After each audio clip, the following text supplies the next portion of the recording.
Really. It's not quite ready yet. The new studio, which I'm pretty pumped about. We're gonna do a lot of cool things in here, but it's getting there. We got new cameras coming, got all kinds of stuff, and I'm kind of pumped about that. We'll jump into it and have a little fun and talk about some serious stuff. One of the first things I really want to touch on is what's going on with Israel and Gaza, Hamas. And this is the sad thing in today's world. You can't have a real conversation. You know, if you're not 100% behind Israel the way they want it, it's you're evil, bad, you're anti-Semitic, et cetera, which is bullshit. I don't buy into that. And I'm not going to change. I can see with my own eyes what's going on over there. And yes, Hamas is full of shit. And I'm not a fool. All right. I'm a lot of things, but I'm not a fool. Hamas is bad. Israel has every right to defend themselves. At some point in time, though, you are doing the same thing over and over again, and you're not going to get a different result. You're not. And you're making yourself a pariah. And when people jump all over me, as they have done the last couple of days, I sit there and go, I don't care, because what I'm trying to do is show, look, this is how much I care. I want Israel to not have to worry about their neighbors, to not have to worry about Hamas. I want the world not to hate them. So I'd rather tell them the truth than blow smoke.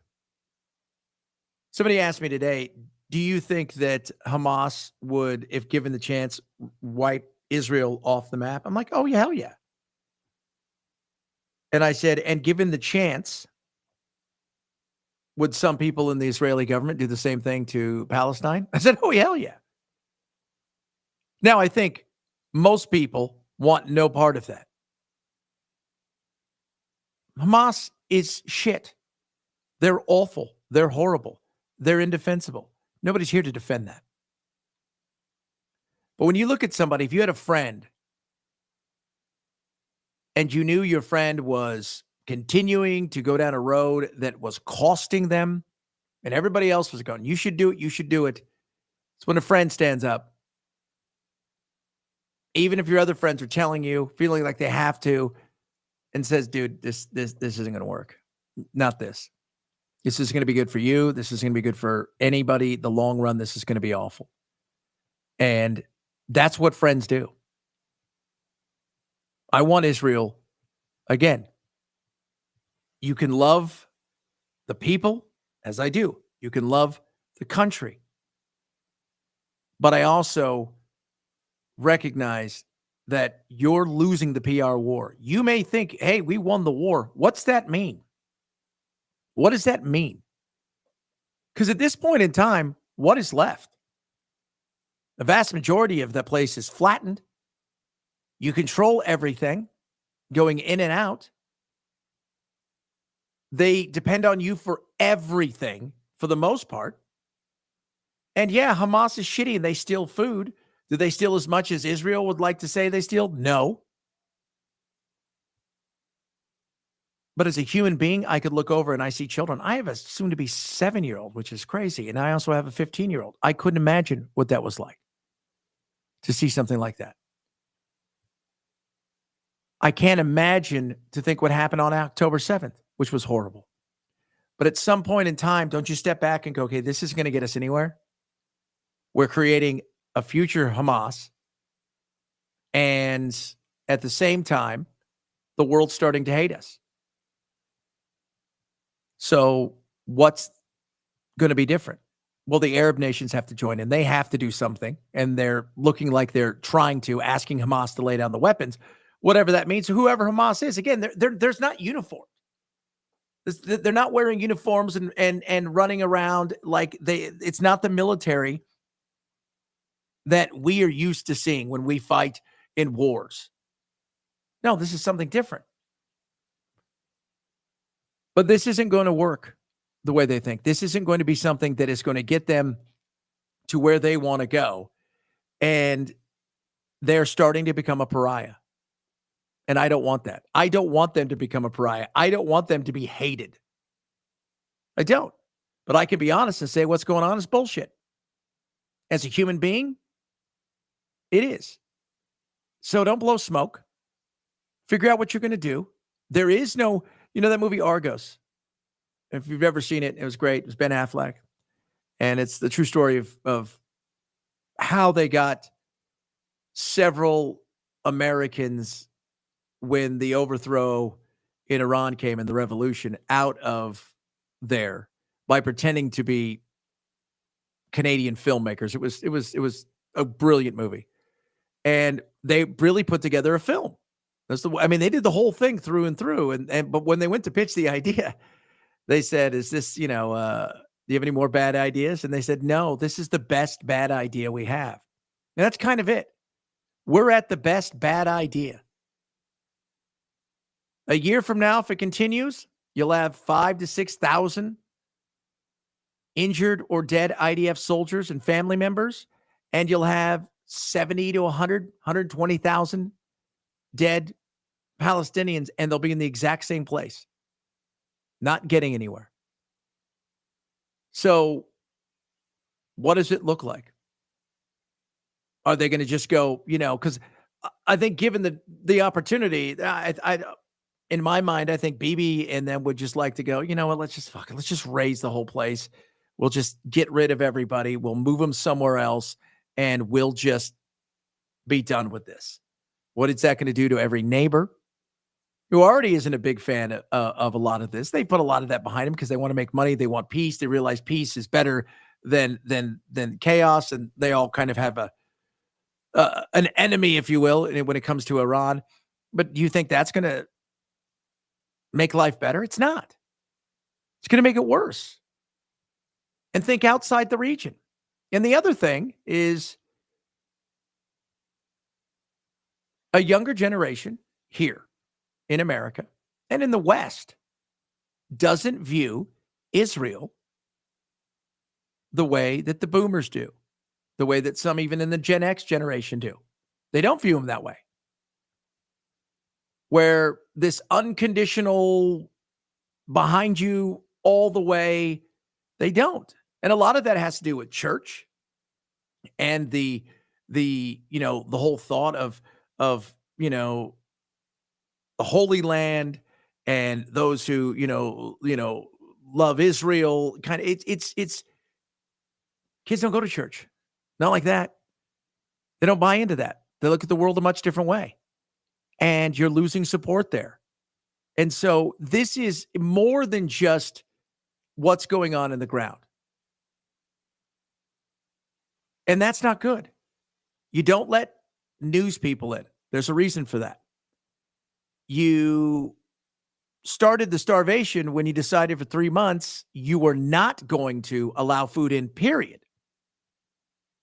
And now you're allowing some in, but only through certain organizations. You've got some food drops. And by the way, one of the organizations I always talk about is, well, what about, they don't want to work with the UN. The UN doesn't want to work with this aid organization, GHF, which is the Gaza, like it's the health fund or whatever it is.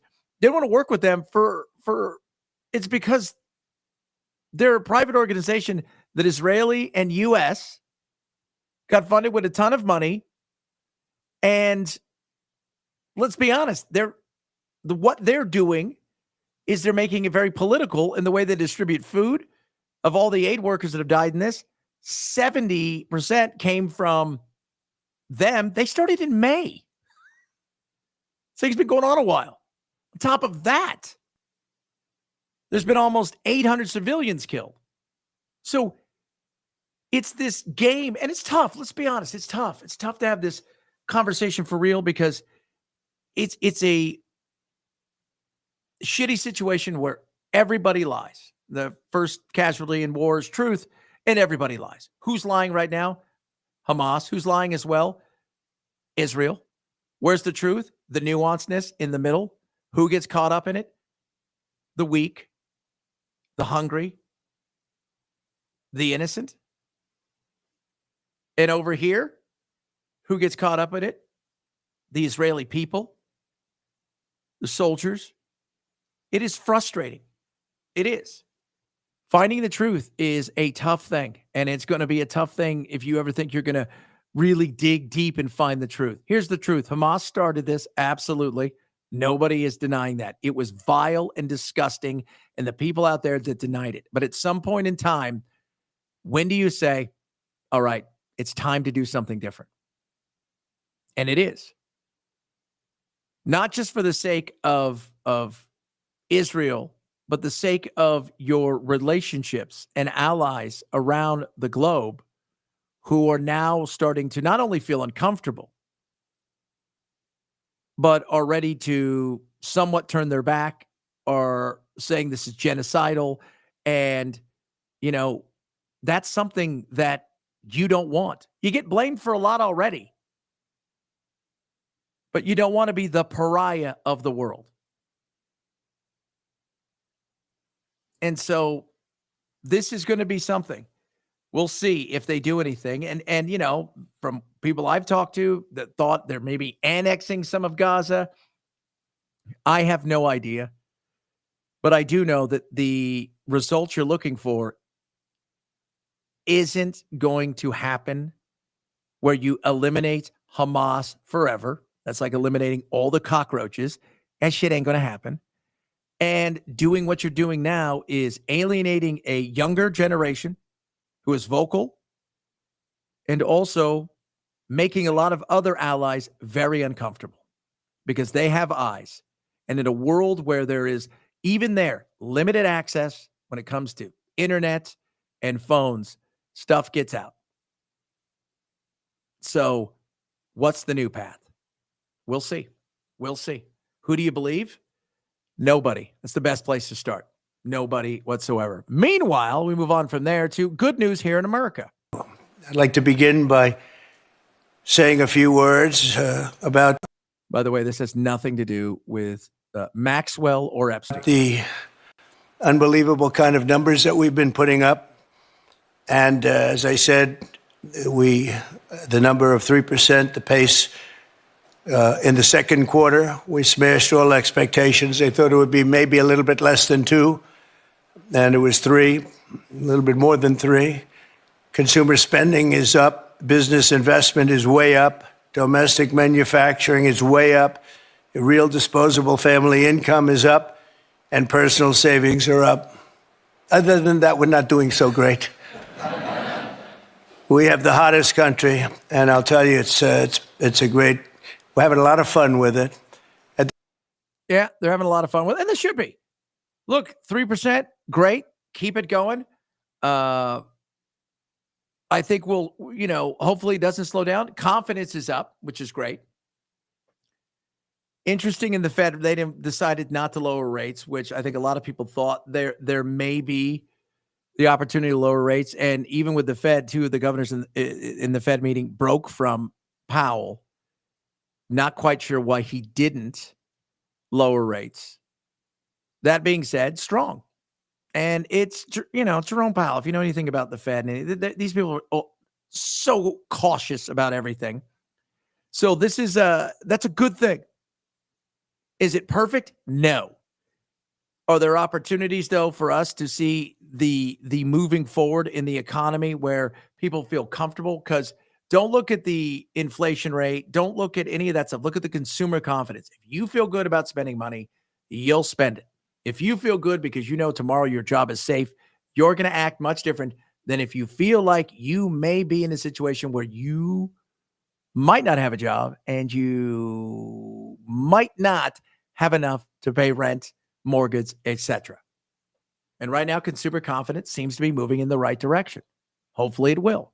The other big stories, and maybe the biggest story, as they head towards the midterms, arguably the biggest story out there at this moment in time is what's going on in Texas. So you're not paying attention. Texas has decided, hey, we should redraw the maps. All right, so Trump said, hey, you guys can redraw the maps and you can get an extra 5 seats out of this.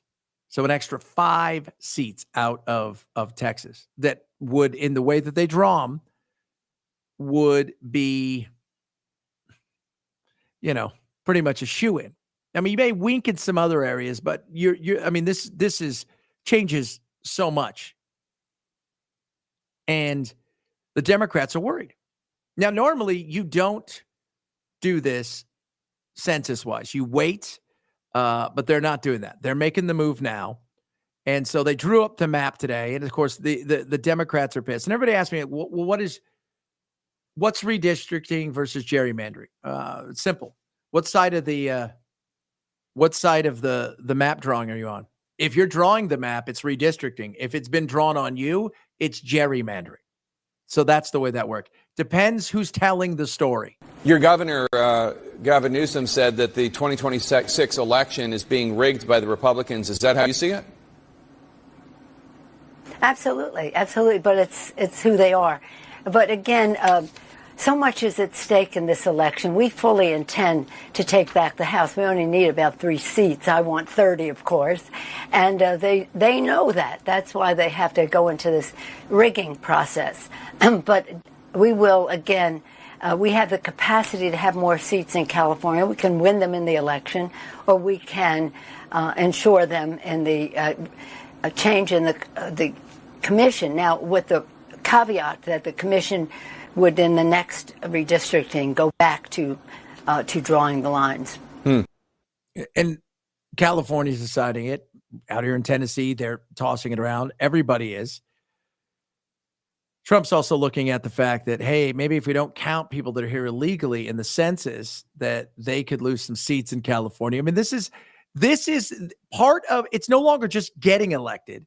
It's what can we split up to add more to it, and what can we do to take away? That's why when we're talking about stuff that, in the political world that's important, this is huge. This is massive. This is not tiny. This is a big deal. If Trump was able to add 5 seats, maybe they get a couple more. California's going to be a little bit different. If some of these things start to happen and they lose some seats, all of a sudden and everything kind of stays on plane the way it is right now, you're going to add God knows how many seats. What that does, though, is in a situation when things are close, right now, you have to have everybody on the same page.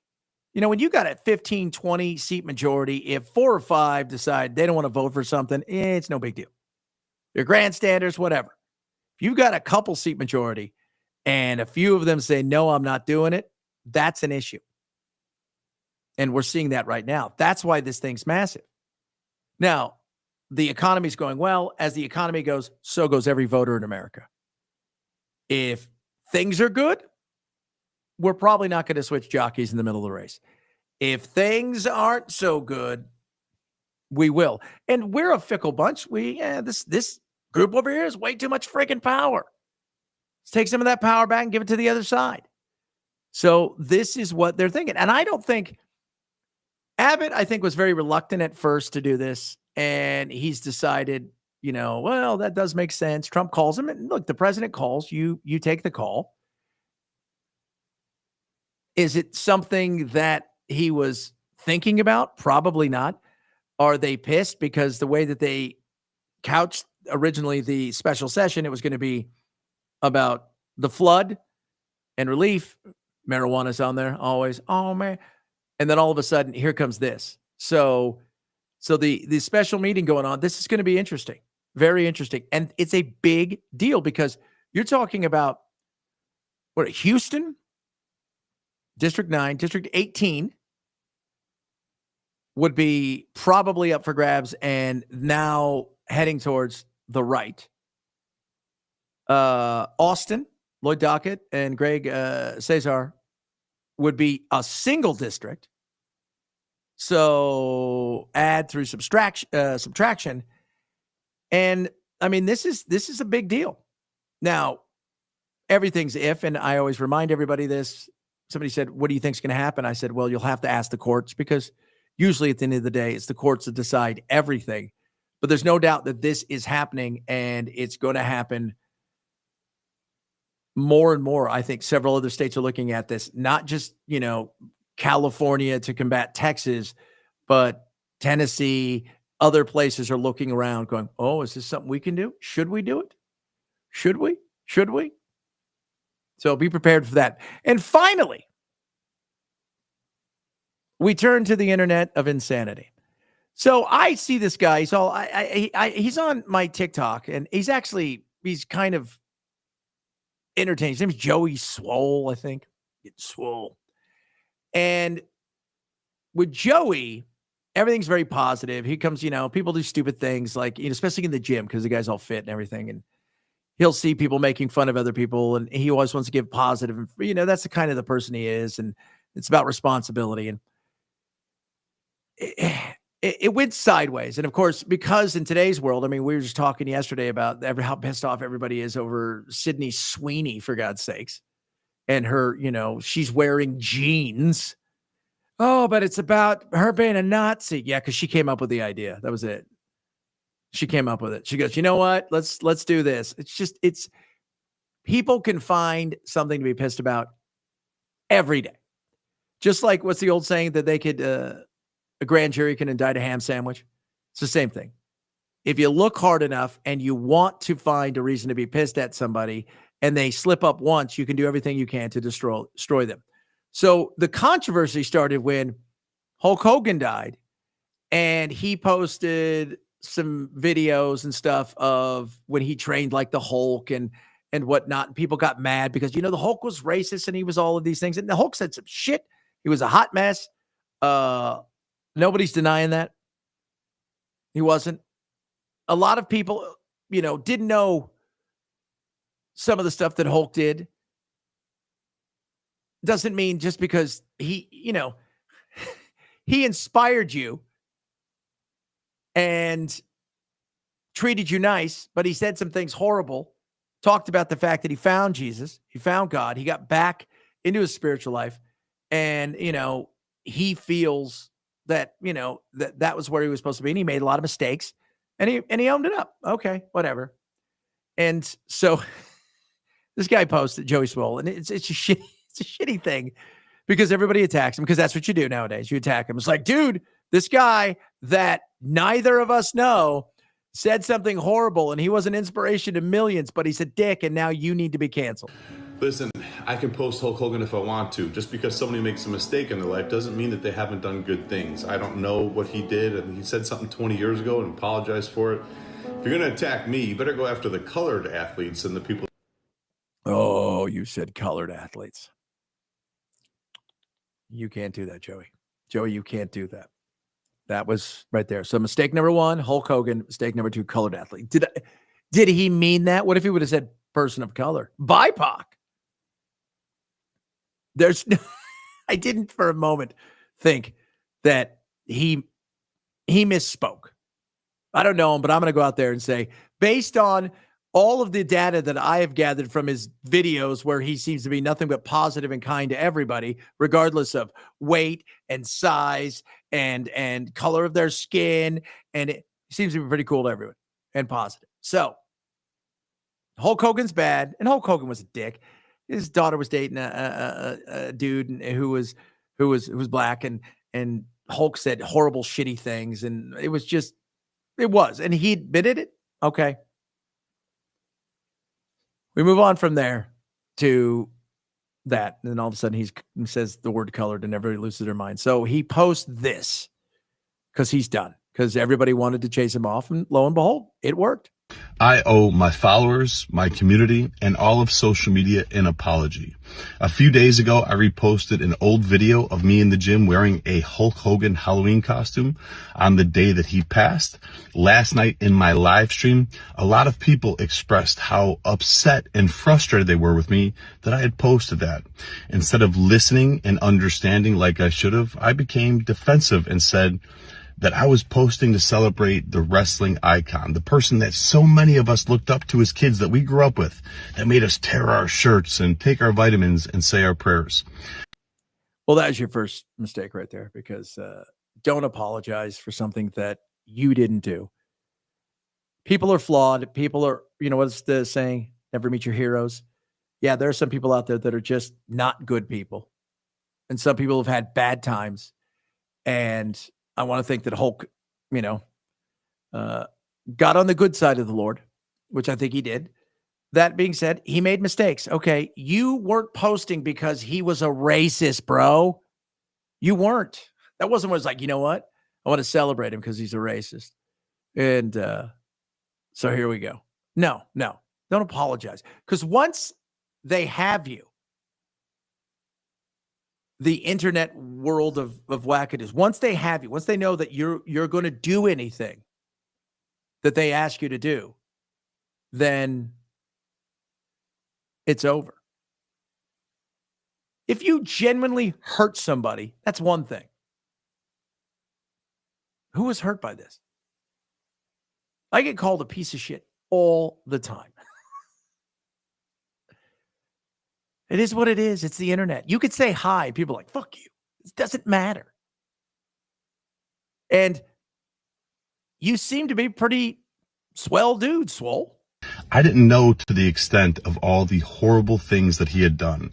Since last night, I have done a lot of research, talked to a few people, and learned all of the horrible, horrible things that that man has done, which is way more than just making a mistake and being human.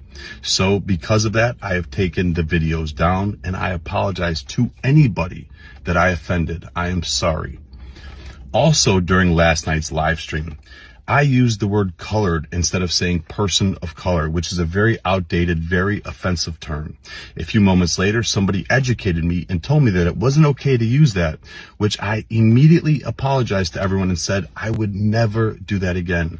So once again, to anybody that I offended, I am sorry. You know, my whole page, my whole brand is based on holding people accountable and doing better. I would be a hypocrite if I didn't hold myself to the same standards. I am human, I am still growing, I am still learning, and I promise all of you, I will do better. I have nothing but love and kindness in my heart. I will continue to try to make the world a better place. And once again, to everybody, I apologize. I don't think you did anything wrong, dude. And you see what he said there. All the good I've done, all the people I've helped, all for nothing. When I needed help, when I needed kindness, empathy, nothing.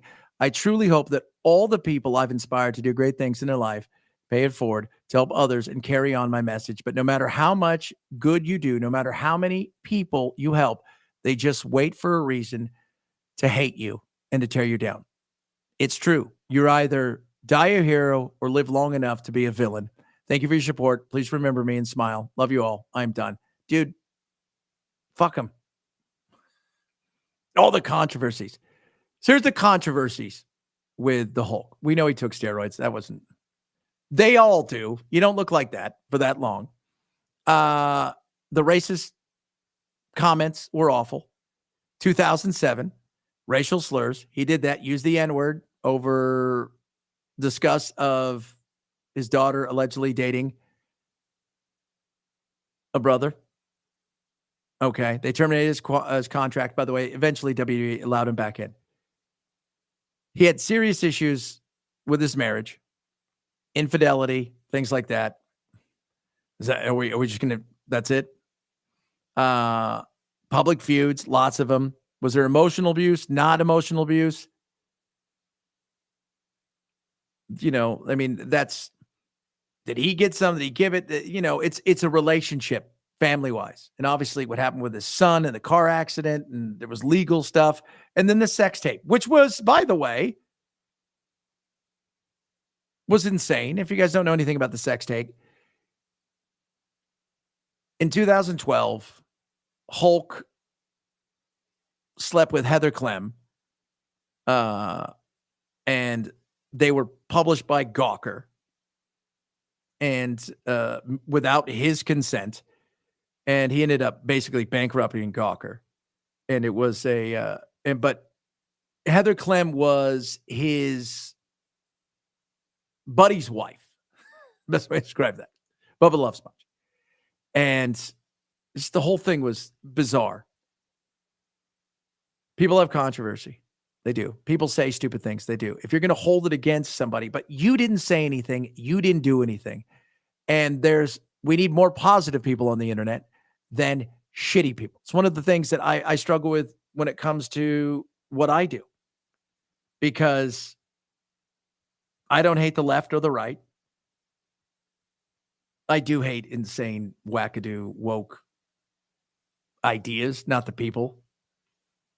We should all do that. And I hate crazy right-wing wackadoos who want to control everything in your life while telling everybody else that they want to control you. It's that stuff drives me crazy. AF. I like the truth. I like to have fun. I like to be positive. And I like to have conversations with people. And in this world, as you know, my wife and I talk about this all the time. It's tough. People don't want that. You know what they want? Screaming, yelling. They want anger. They want so much stuff that it gets frustrating. It does. I tell her that all the time. You know, I got friends in this business like, dude, you need to say this. You need to say, I'm like, I can't. First of all, I don't believe it. And secondly, no. I'm not going to say shit I don't believe, because this is what you do to get noticed in that way. And no, I can't. You know, you got to stay true to you. I've always been that way. And, you know, it is frustrating, because I'm going to sit here and talk with you guys about it, but it gets frustrating. There's no doubt. You see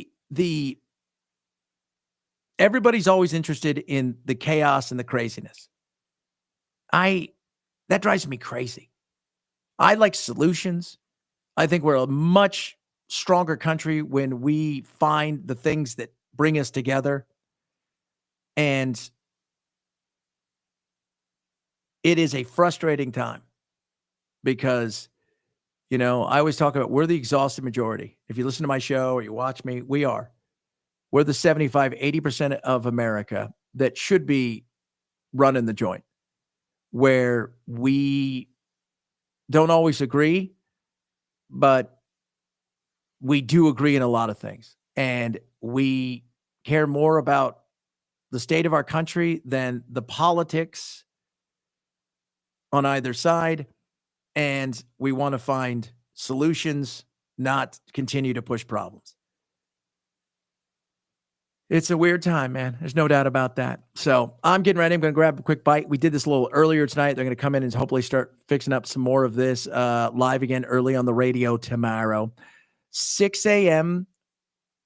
6 a.m. That's kind of early. Pacific, 9 to noon on the East Coast. Follow me, like and subscribe, share this. I'm going to have some shorts and stuff coming out in a little bit as well. You guys have a great rest of your night. We will do it again tomorrow. Paul will join the show, my uncle, and we'll talk about God knows what, and he'll offend somebody. But you know what? That's why I love him, because he's who he is, right? And you guys see him here every time, usually with me. You guys have a good night, and